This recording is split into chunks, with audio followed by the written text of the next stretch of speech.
troisième déjà du cycle. Et aujourd'hui, je suis ravi de voir que la place est pleine. Donc, merci d'être venu. Donc, je vous présente Lankes, qui n'a pas besoin de présentation, évidemment, qui est professeur à l'école de bibliothéconomie, directeur de l'école de bibliothéconomie et de sciences de l'information. I will say some words in English, of course. I will say a lot. Et qui est de passage pour le congrès des professionnels de l'information auquel vous êtes tous conviés, évidemment. Aujourd'hui, M. Lankes va donc donner une présentation intitulée The Knowledge School, or Why Teaching Library Science is Getting Harder. Sans plus tarder, je laisse la parole à M. Lankes. Thank you so much for being here. And, well, just it's your turn. Oh, good. Thank you. Thank you very much. I apologize that this will not be in French, but frankly, if I did it in French, I would have to apologize more.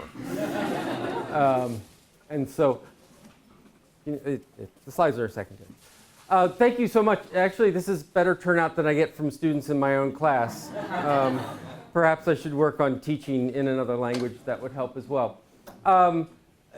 I thought that we would simply have a conversation about how I see library science education changing. I figured many of you are dealing with that right now. And really about how the field is changing as well. At my former institution at Syracuse University, we had an agreement that the presenter had to get through at least 2 slides, and then it was open. So anytime that you have questions, comments, arguments, clarifications, examples, please jump in at any time, and I'd like this to be as much of a conversation as possible. There is a problem in library science education. There are many problems in library science education. The one that is often discussed, the one that you sort of hear about when you're in libraries and talking to librarians, is that there is a perceived gap between teaching general theory and large concepts and practice and what we need to do on day one. You hear a lot of times people worried about hiring new librarians because they don't feel that they're ready on day one.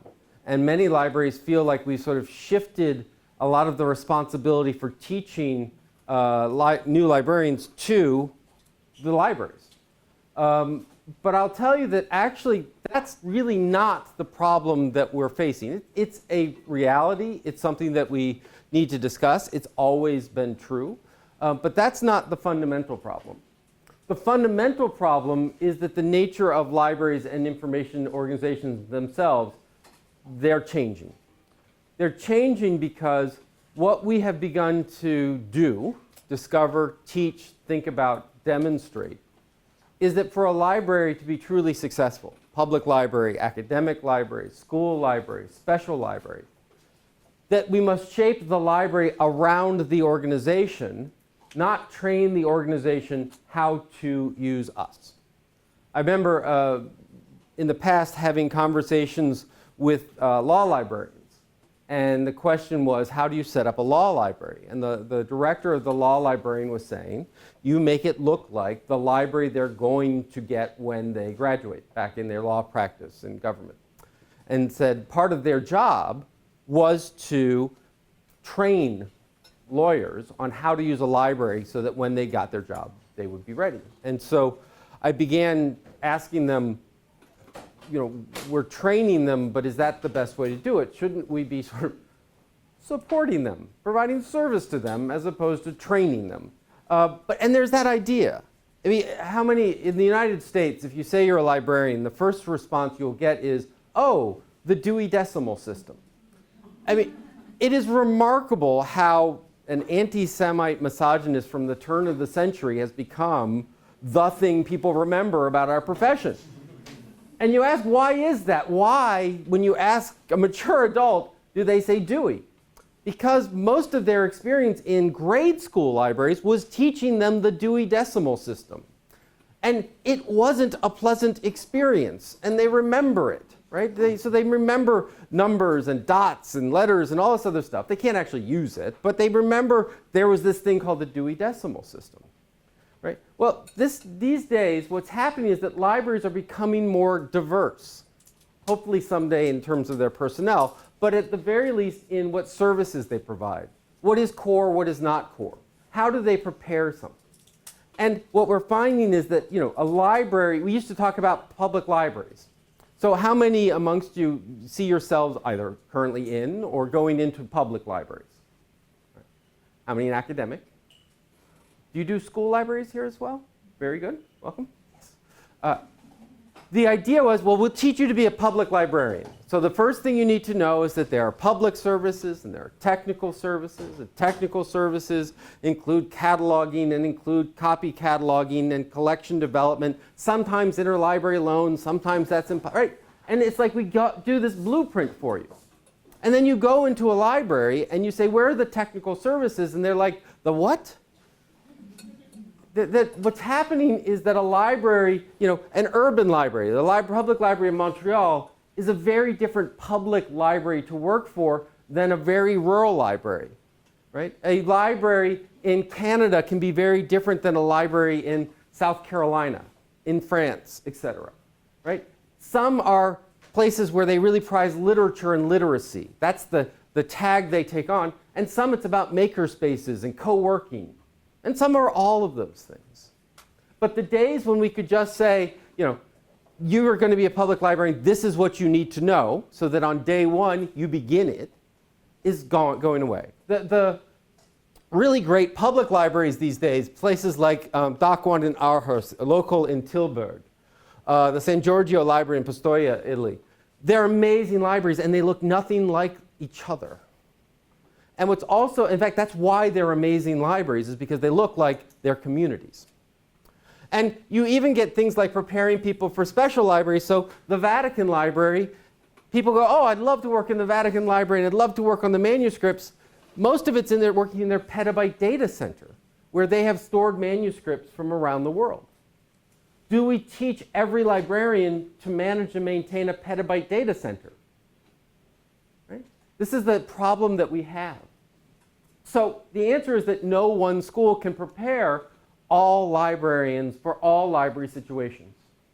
And that forces library schools to become more general, more theoretical, larger guidance. I mean, take something as, yes, please. But isn't that the same for whatever field you study? Well, I mean, I was in administration for my back, and it was the same when I started working. Like they teach you that in class, that's the basis.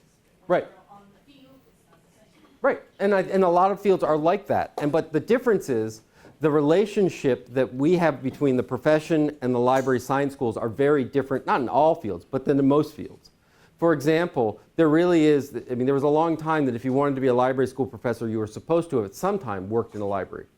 Now, that's not true necessarily anymore, because you get people coming from different backgrounds, from information, from technology and communications.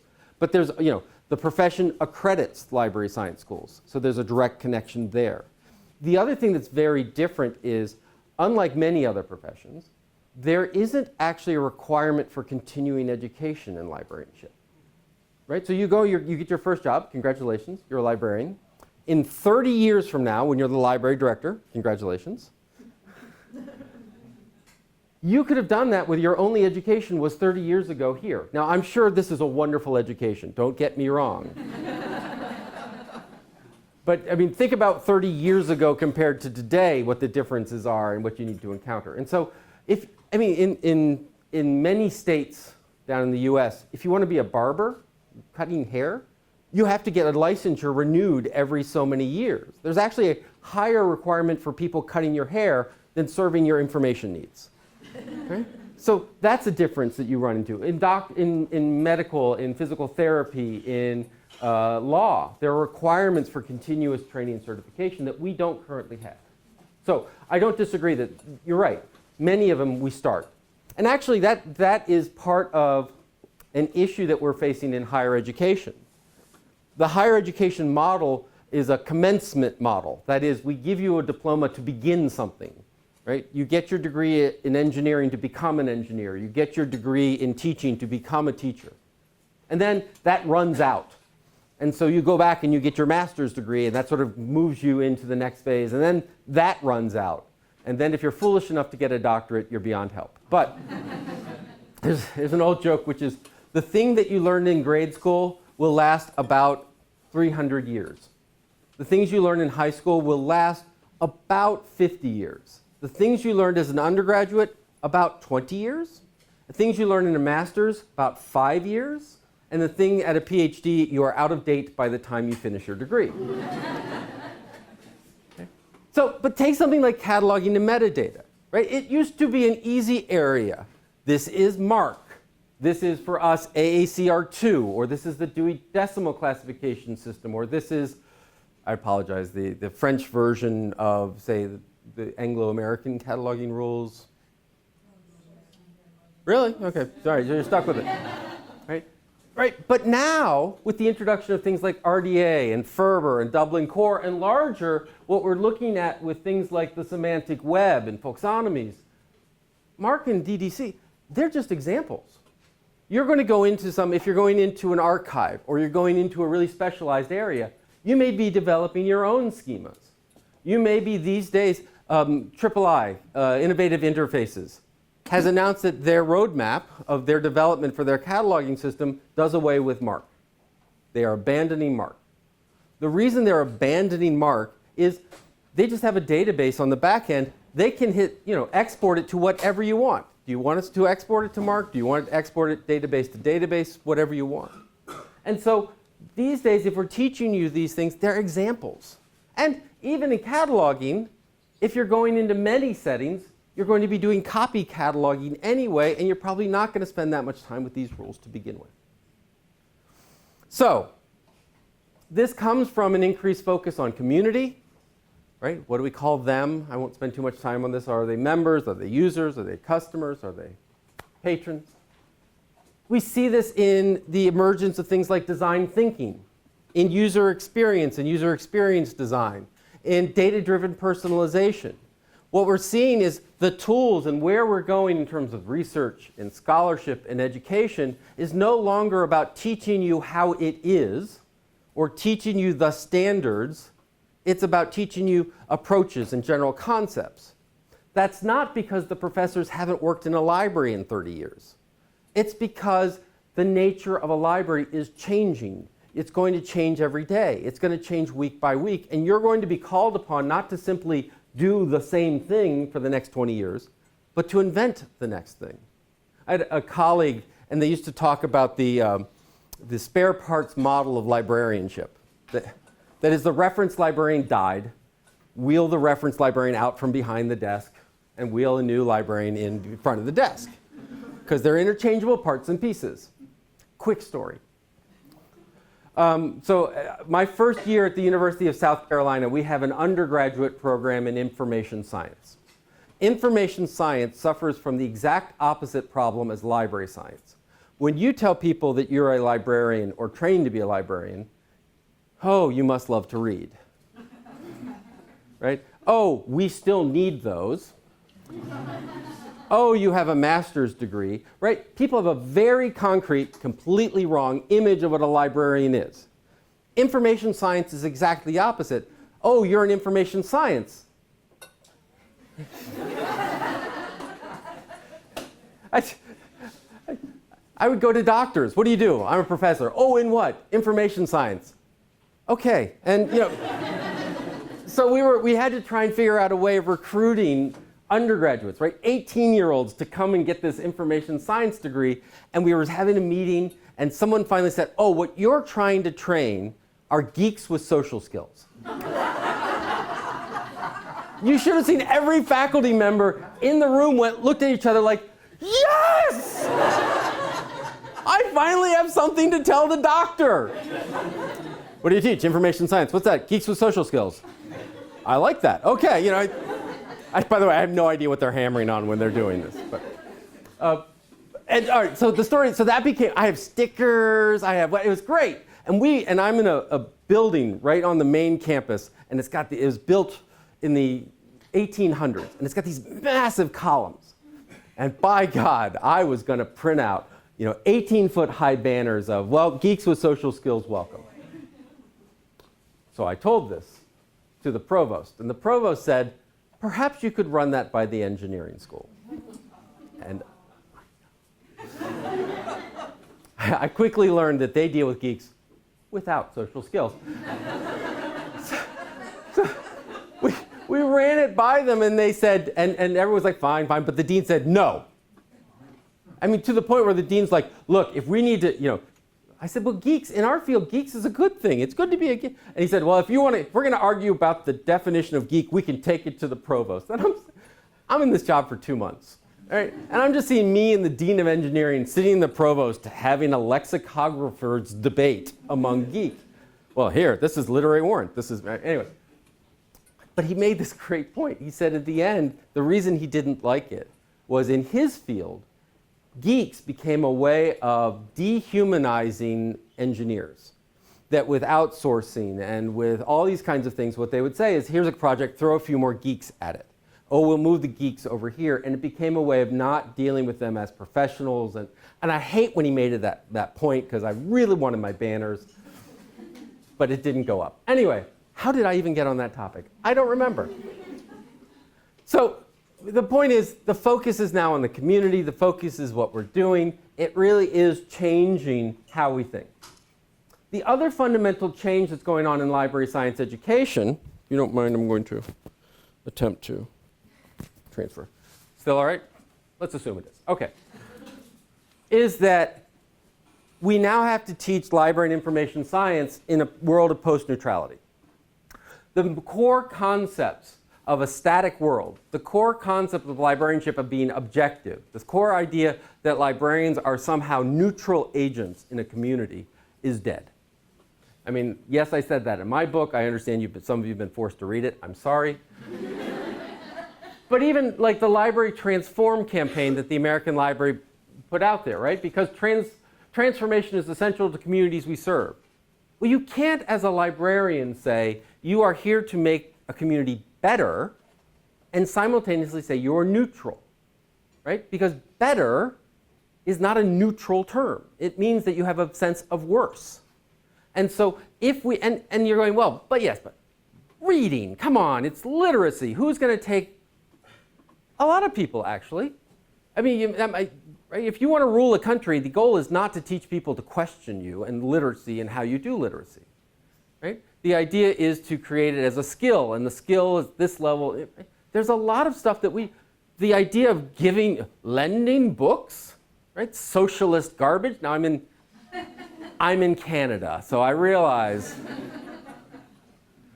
right? By the way, no, I won't.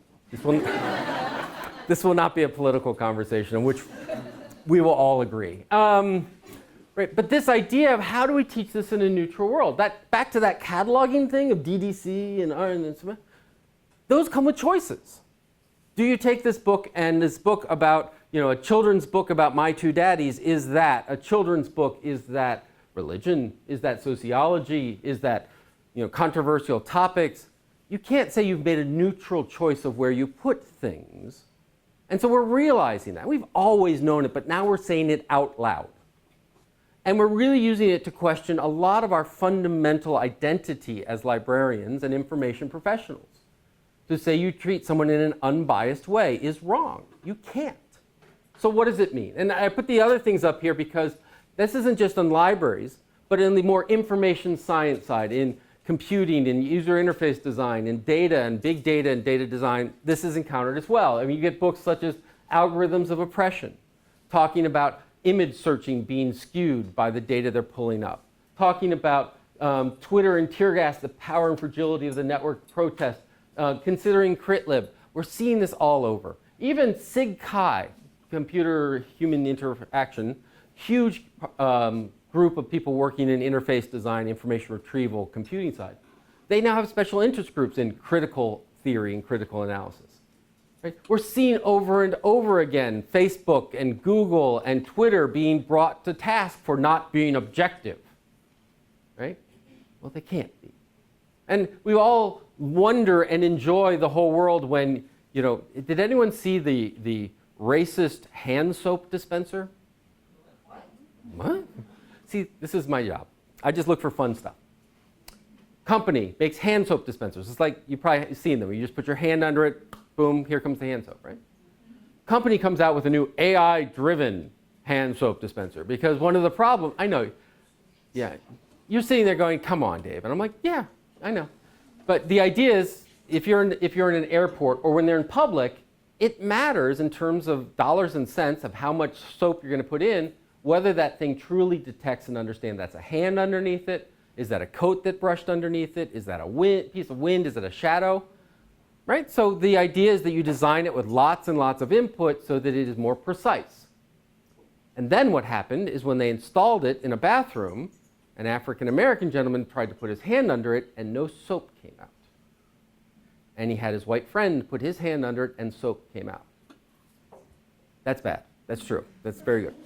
Because what they had done is through machine learning, you give it a bunch of examples. That's what generates this algorithm through lovely things like Bayesian networks and neural networks and deep learning systems and all this wonderful stuff. And what they just never had done was to put images of black hands underneath soap dispensers. Agreed, right? Even our soap dispensers are not neutral, right? So this is what we're struggling with, right? We're struggling with library science schools that are having to prepare people for very diverse settings, to do very different things than they used to do. And we're doing it in a situation where we have given up this idea that there is one right way to do anything or one right philosophy to it. So the theory, generality versus practice, that's real, but it's insignificant versus the topic that we have. You mentioned about many professions, right? And so take healthcare. If we're preparing nurses and doctors, even there what we do is they begin to specialize around, your bones or your organ sets or this particular disease set, right? We say, oh, that's easy. We'll just do public libraries. We don't even have that anymore. And so that's why it becomes challenging to begin to train this. Yes, please. But isn't there a risk of political agenda? Let me answer that in two really snarky, sarcastic ways. You have a knife in your hand, you're welcome to use it. So, one, you've never been neutral. This is not a new fact. This is a new recognition of something that's always been there.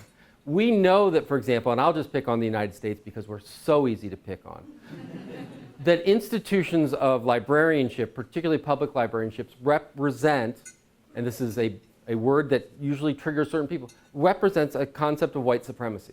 That if you look at how they're designed, what they're designed for, who funds them, how do they get that funding, what are their collections, they've been built over centuries of people saying, I'm going to serve white people.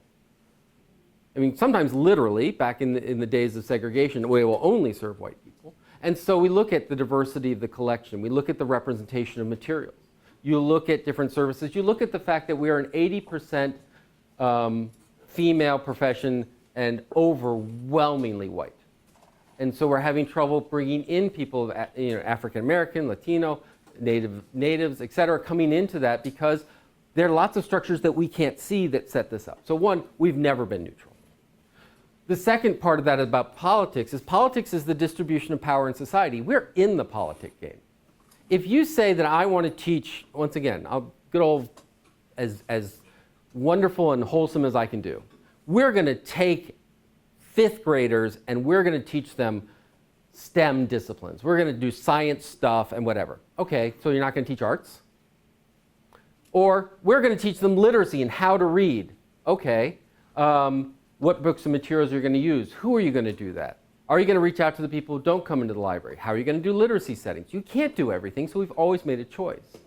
The politics is we're also providing power. When we teach people to read, when we teach them to write, which by the way, we often don't. We often encourage and enrich what's happening elsewhere. But when we promote literacy, we are promoting social participation, which is a political act. When we lend out materials to those who cannot afford it, that is a political act. When we provide public spaces when there are no other public spaces, that is a political act.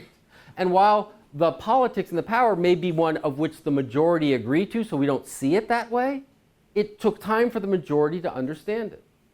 And if you don't believe me, go into very rural Maine.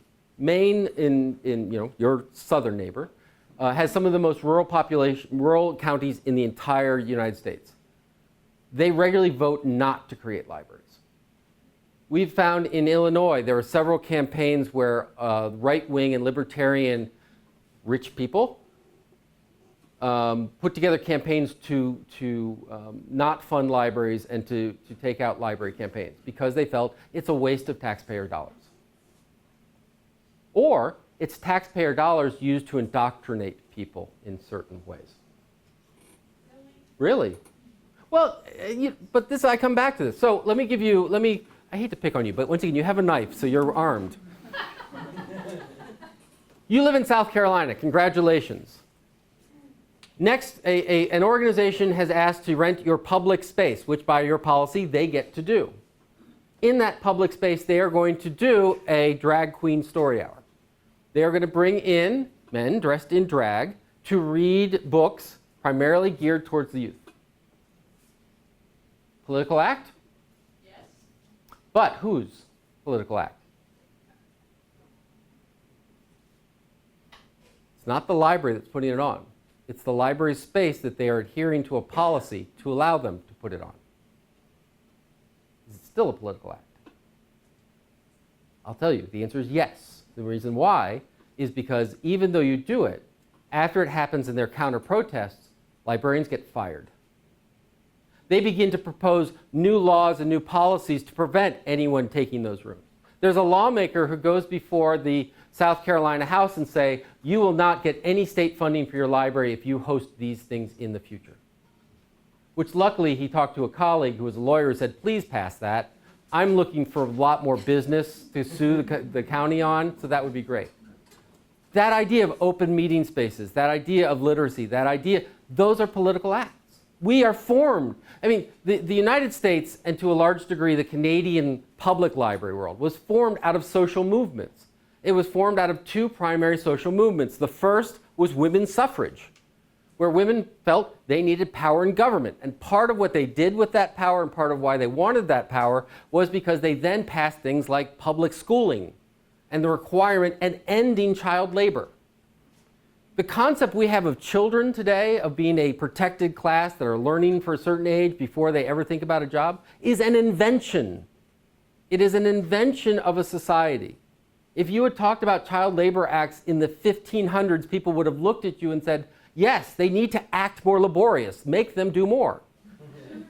That's a political act. My favorite, if you ever get a chance, Wiegand wrote a beautiful book. It's about public libraries and the history of public libraries in America. I know, very US-centric, excuse me. But he tells the story about outcries and editorials and societies massed against public libraries because they were about to collect a horrible new thing that was going to pervert the minds of children, have women think above their station, not making this up, and is appropriately only to people of the night, bartenders, and people on ships. It's an interesting quote. Wayne Wiegand, pardon me. And that thing is, any guesses? The literary novel. Nonfiction was fine, but fiction, that's basically pornography.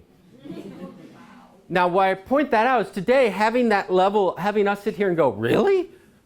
That didn't just happen. It wasn't like someone just decided, okay, I guess literary novels are okay.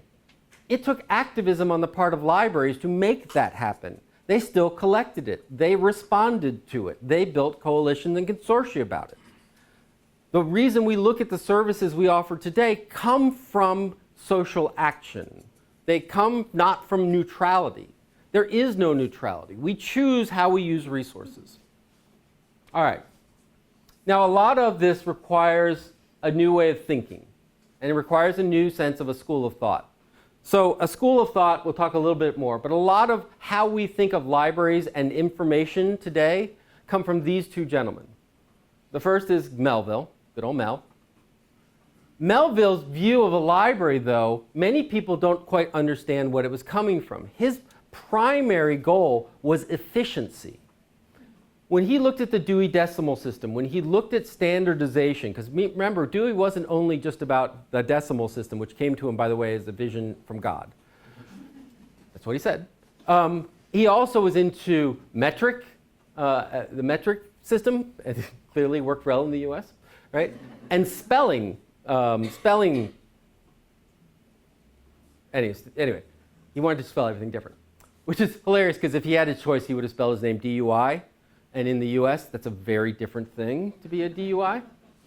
But that notion of efficiency, of standardization, of one library looking like a library has influenced libraries all over the world to this day. Why do we have a reference desk? Why do we have stacks in this way? Where do we put the numbers? How do we put... That's the idea was he was developing this system, and he stated as saying, I'm developing this during the industrialization era. I'm developing in the midst of Ford developing that thing.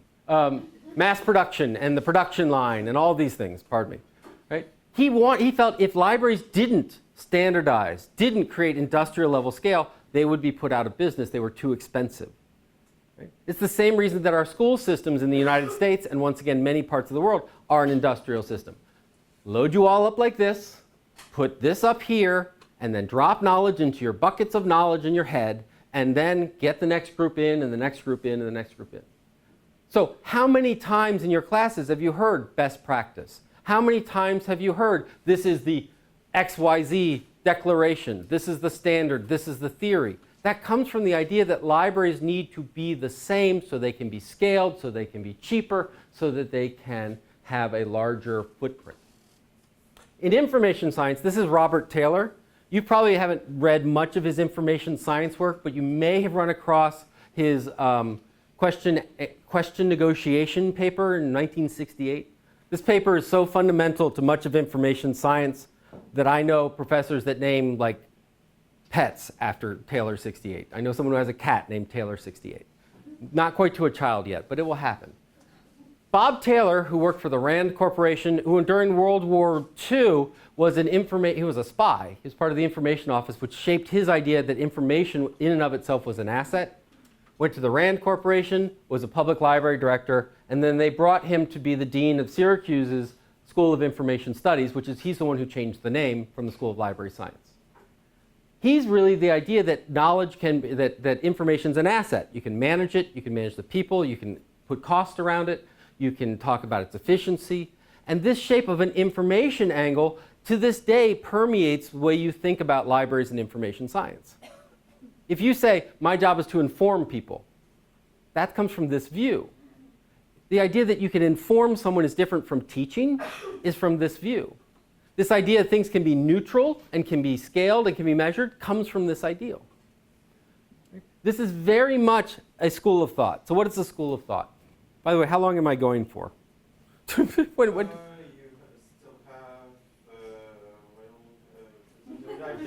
I'm thinking about also the question. I think 20 minutes, 15 minutes. All right. It's all good to me. I just have 50 more slides, so I'll go fast. School of thought. School of thought, the best example of that is what's known as the Chicago School of Architecture. What happened was the city of Chicago burned down, and a group of, rather than moving on, a group of citizens came and said, we need to rebuild our city. And at the same time that they were rebuilding the city, there was a massive technology shift. Steel and steel construction became cheap and became scalable. So now they could rebuild with steel. When you rebuild with steel, you can build higher than before because wood can only support so much weight. With steel, you can go up hundreds of stories. At the same time that you could do that with steel, Otis invented his electronic safety elevator, which these days we simply call an elevator. So now if you go up 30, 40, 50 stories, you can have an elevator so you don't have to use the stairs. At the same time that the telephone system was becoming widely used and they could wire up so that now you can call someone from the first floor or the second floor. And more importantly, if you brought all your workers in from the suburbs and put them in a building, you could have them do work remotely over the telephone. So this idea of these things all fitting together, the economics of it, the social science of it, the technology, the architecture, transformed a new aesthetic in how we build cities, which to this day you are having to drive through, right? Steel architecture, minimalism, spanning high span, came to urbanization, people moving in from the suburbs and then eventually moving in from the rural population, to the point where today we are in the midst of an urbanization. There is literally a city of Chicago moving from the countryside into a city somewhere in this world every year. That's the kind of scale that people are migrating into the cities, and it was made possible by this kind of thinking. But what's interesting is when you say Chicago school, it's not like there was a school that taught this. It was a bunch of architects and a bunch of construction workers and technicians and philanthropists that got together and talked about it and developed a sort of common set of principles, values, and perspectives. So when you talk about the Chicago School of Architecture, it's not an academic institution, it's a way of thinking. Just like Dewey and his compatriots created a sort of Dewey School of Librarianship. Just like Taylor and his group created a information perspective, iSchool perspective on information organizations. Question? No. Okay. What I'm arguing that we now need is we need a new knowledge. We need a new school of thought, and we call it the knowledge school. And the foundation of the knowledge school means that we are looking at knowledge and meaning over data and information. Instead of thinking about we've got all this stuff in the form of disks, in the form of documents, in the form of online journals, in the form of web pages, and that's what we manage. What we have is we have people, and we're looking to figure out how we can make them more knowledgeable and their meaning in life and more meaningful. It pulls from learning theory, pulls from dialectic theory such as conversation theory. How do we learn? Once again, this is an old method of teaching. What we're doing here is the old method. It can be very effective for certain things, but it's not very effective for let's try it and let's master it, right? So it comes from the idea of a dialectic. It has cognitive and social dimensions, right? And it comes, and this is, I know this text is itty, itty, bitty, so give me a second. This is Michael Buckland, who wrote in 2011, information and other vague and polysematic words can be very valuable in slogans and in rhetoric. Information science has been used to denote different fields that can be distinguished by using different names: library and information science, computer science, the physics of information, entropy, etc., and information technology, meaning electronic technology applied to communications and computers. Of these, only the first directly concerns knowing and knowledge, those first being library and information science. Enabling people to become better informed, meaning learning, becoming more knowledgeable, is or should be the central concern of information studies, and information services are, in practice, more directly concerned with knowing about than with knowing how to or knowing that. Knowledge in everyday life is belief, is cultural, and is not necessarily well justified or true in any strong sense. One consequence is that the niceties of analytic philosophy provide an unsuitable basis for theorizing information science. Can I send that to your husband, by the way? That was, okay, very good. Everyone read Buckland? Antelope's document, striking. Yeah, I had a kind of information thing. Information is knowledge. Information communications. What he's saying is information's crap. He's saying it's all about people and what's in their head. That's in the foundation. So when we talk about knowledge and meaning over data and information, right? I said that. We're about learning. It's not about informing and handing things. It's about helping people learn. People are not informed or taught. They are complex agents seeking to learn, find meaning, and improve their status. And that influences everything. I mean, that's like a no-duh statement, I realize. But how much time in practice do you spend, or how much time in class do we go, all right, today we're going to talk about Reference 101. Our first topic will be helping someone find meaning in a complex world. It sounds ridiculous. And yet, unless you do that, what you begin with is, I give them information. I hope it counts. Did it work? I don't know. I mean, how many times have you encountered, you go up to a librarian for help. The librarian doesn't get whatever you're asking them. And so by like minute 12, you're like, thank you, that's exactly what I needed, right? Yeah. Yeah, all the time. That's not good enough anymore. Did they learn? How did they do it? If you're in an academic library setting, it's no longer enough to talk about how many people walk in the door, what your volume count is. What was your impact on the underlying GPA of our students? What was your impact on the retention of students over multiple years? How much did the library contribute to successful graduation of our students? Those are not out-of-bound questions, but they represent a fundamentally different way of thinking about libraries than we have in the past.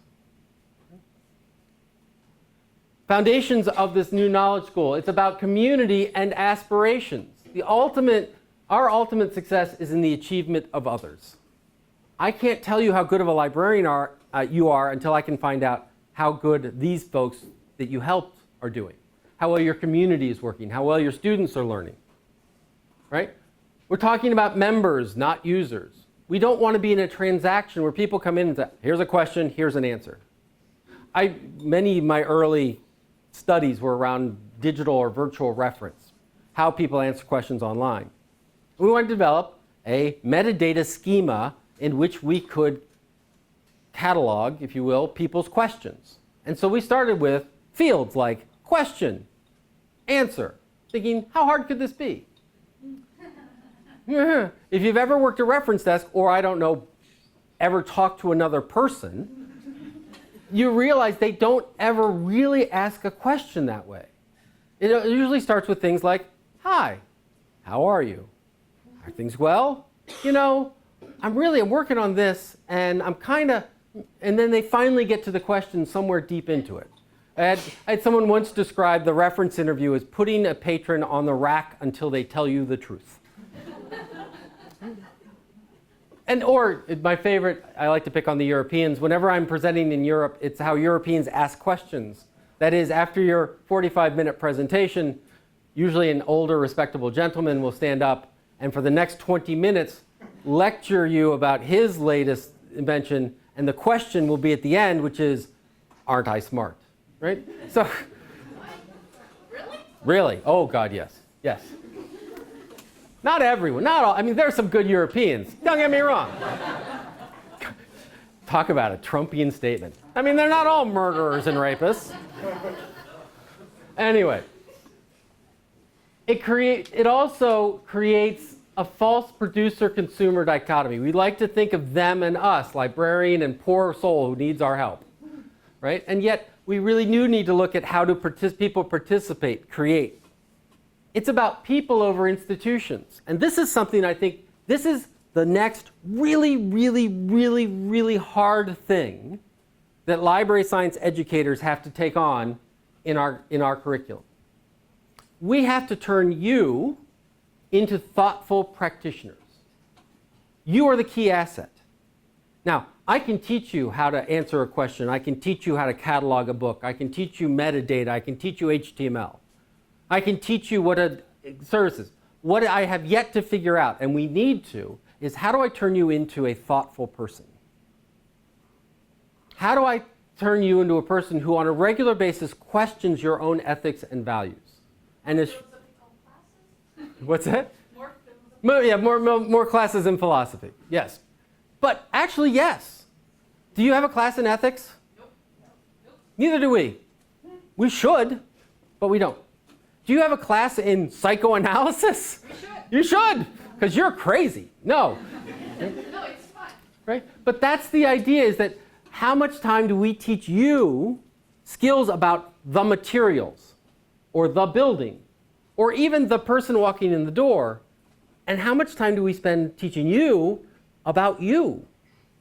Because that's the thing. If you read it now, there's a great literature around library anxiety, where libraries as a physical space will create anxiety in people, whether they feel isolated or whether they feel intimidated or whatever it is. But it also works for you as well. How many of you, I won't put you on the spot. What I find is that new library students tend to have two real concerns, that you can't ever get them to learn anything else until you put their mind at ease. Number one, what happens if someone asks me a question I don't know the answer to? Welcome to the world. Number two, how do I pick out the books? What do you mean by that? I mean collection development, but that's never how it's phrased. It's always, They're going to make me buy books, and how do I know which ones, and et cetera? And the answer is, good luck. You're going to have a jobber. You don't do it. Anyway. So this is something that we need to figure out. That this knowledge school is founded on the concept of proaction. That is, that we need to actively go out and engage the profession. That we talk about transformative social engagement. We want our communities to be better, whether those communities are universities, whether those communities are towns, schools, workplaces. We want them to be better. I really made it to the last one. All right. Oh, great. Yep. So we need to know that just simply existing, taking taxpayer money, taking oxygen, taking space, has an impact and a consequence for organizations. We need you to understand that and to understand it in a proactive way. And then you're not neutral. And so we need to begin to address new standards. How do we assess whether we're doing a good job? How agile are we? How well do we prepare you for the next thing that we can't anticipate? Connectedness. How do we teach you to create networks, to pull not only of professionals but of community members, and how do you do it building those interpersonal networks? Embeddedness. How much reality do we introduce into our educational process, whether that's an internship, multiple internships, whether that's studying in a setting?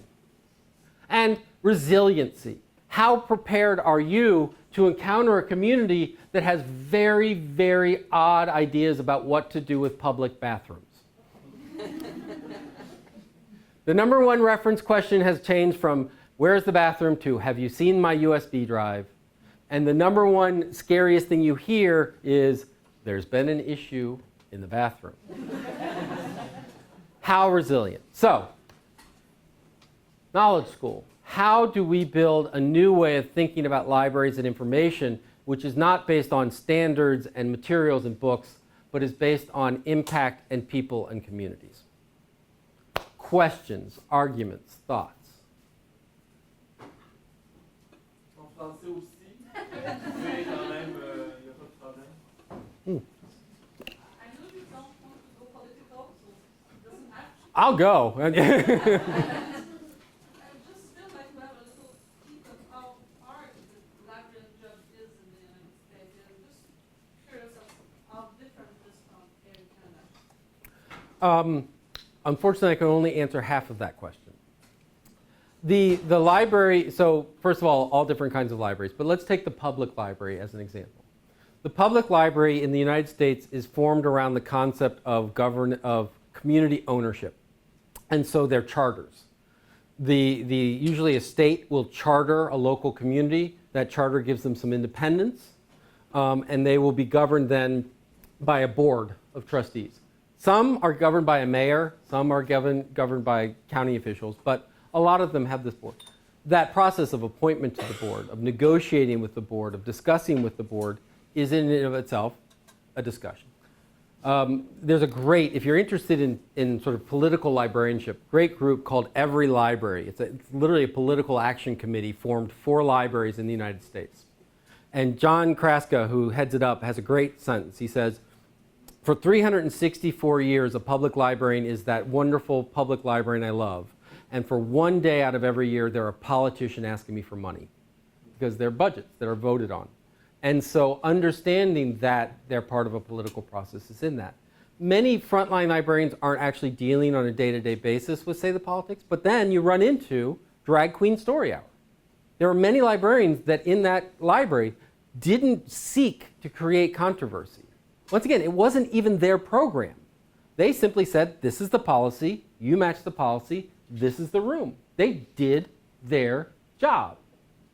And it led to all sorts of consequences.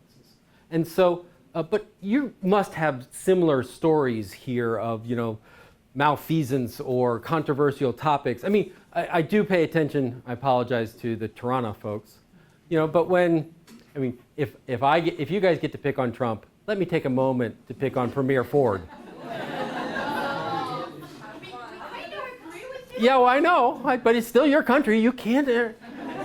But when he said we don't need libraries, we have Google, and I'm going to cut your budget, whatever. And what did the libraries do? They marshaled data, they marshaled forces, they did studies, and they energized their base, and they actually got it increase in their budget, that's a political process. Now, once again, so you run into small libraries that will never ever encounter that, and you run into big libraries that take it on headlong. Please. Getting back to the slide where you talked about the difference between people versus institutions. Yes. And now your take on it is pretty much based on what a lot of MLIs can do to foster a new idea of Yes. the profession. And I'm a working librarian, and my take on this would be seen from somebody working. The idea of people versus institution is that when you're working, you have to deal with management, and management have ideas based on institutions that they need to, take care of. Right. And as a professional, sometimes you are, you need to go along with what these people want. And if you put it to the extreme, and here comes my question. I feel sometimes that a little European. I'm just saying.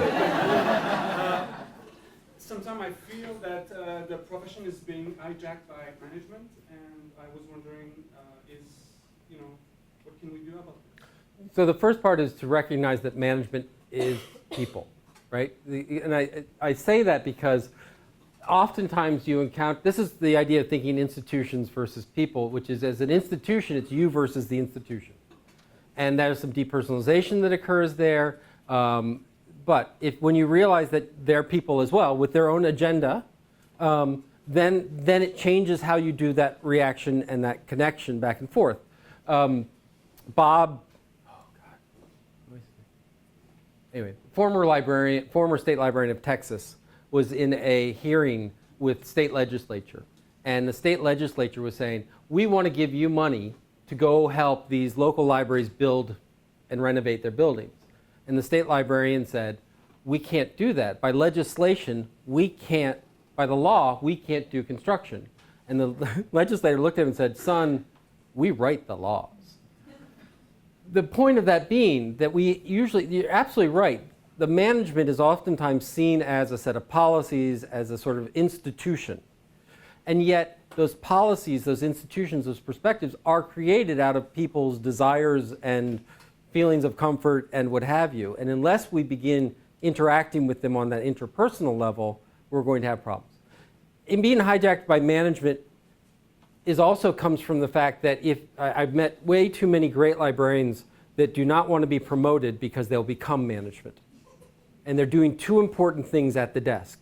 And I say, you realize that philosophy will lead to people in management that don't want to do the best thing at the desk, that don't want to get. And so a lot of this is trying to push people up into that organization.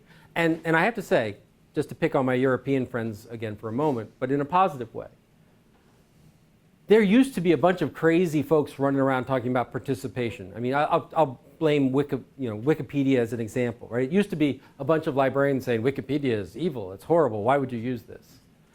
And then there were a bunch of librarians, young bucks, that were out there contributing, participating, being part of it, trying projects. What's amazing now is that those crazy, wacky librarians who are trying Wikipedia, trying human libraries, trying all this other stuff, are now directors. And it's a very different world. Because now, I mean, Aarhus exists because the director came from that world. Local came from that. I mean, you are the future directors, you are the future management, but only if you take on that obligation. The other thing with institutions is it used to be that we would talk about trying to change libraries and change institutions. So there are about 60,000 libraries in Europe. And if you were to ask, honestly, some people, what are the 100 best libraries out there? After about 20, it would start getting hard. And so there's the sense of we got to flip the libraries. We've got to flip 60,000 libraries so they're now participatory and community-oriented and engaged. And the answer is you'll never do it. But in 60,000 libraries, there's probably one librarian who wants to change. And so connecting them to one librarian over here in this other country, region, city, and them to another, and them to those crazy directors, suddenly you have a situation where you can bring about change. I mean, I'm talking organizing is what I'm doing. It's interpersonal organizing, so, which got me in trouble last time I was in Canada, but I won't go there. Yes? Yeah,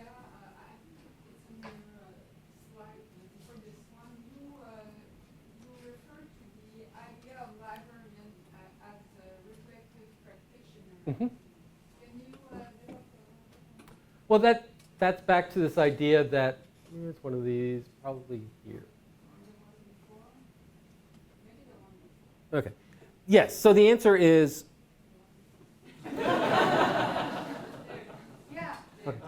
Yes. And that's the idea that we get a lot of students who will come into a library program and they've been working in a library for 20 years as an aide or clerk or support. And their attitude is 100%, I'm here for the paper, leave me alone. Give me the degree, I know more than you do anyway, I'm ready to do it. And within the first week, when you introduce them to concepts like intellectual freedom, when you introduce them to concepts of privacy and embedding privacy, when you begin, I mean, these are philosophical values. They go, that's what a library is supposed to do? It's like, yes, what have you been doing? Nothing. Right? That's back to this practitioner, because once again, we're going to do a brilliant job. Congratulations. Now you graduate and you're the new director. I'm going to have a responsibility for about the first week of your career. The rest of it is going to be you spending time thinking about, is this what I want to do? Is this what a library should be doing? Is this how I want to treat management? Or as management, is this how I want to treat others? It's that idea of, since we don't have ongoing continuous certification, we must embed within our librarians an ethos of constantly learning, reflecting, and educating themselves. And it would be good if we built support systems for that as well.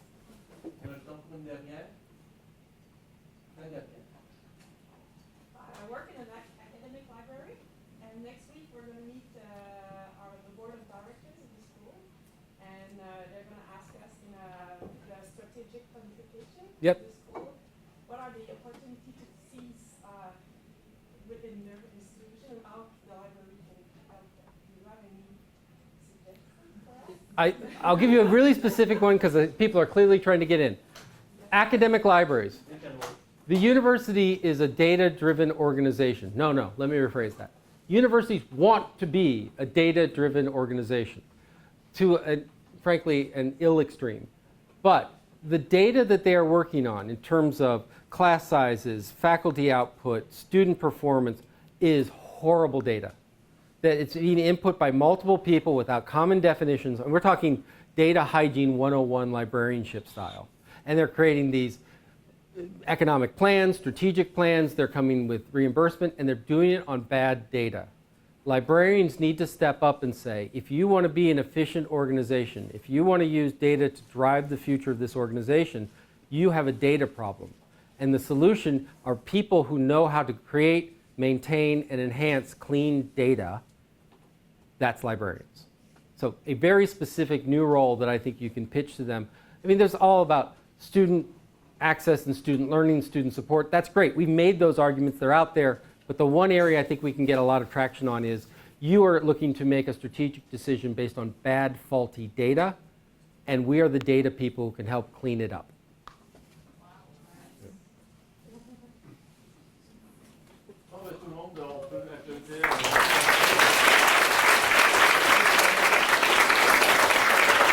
Merci beaucoup. Ceux qui ont rempli la conférence, elle sera disponible sur le site de l'EBSI éventuellement. On l'a enregistré. Et la semaine prochaine, Raphaël Vasse va venir donner une conférence midi. Je vous y attends beaucoup.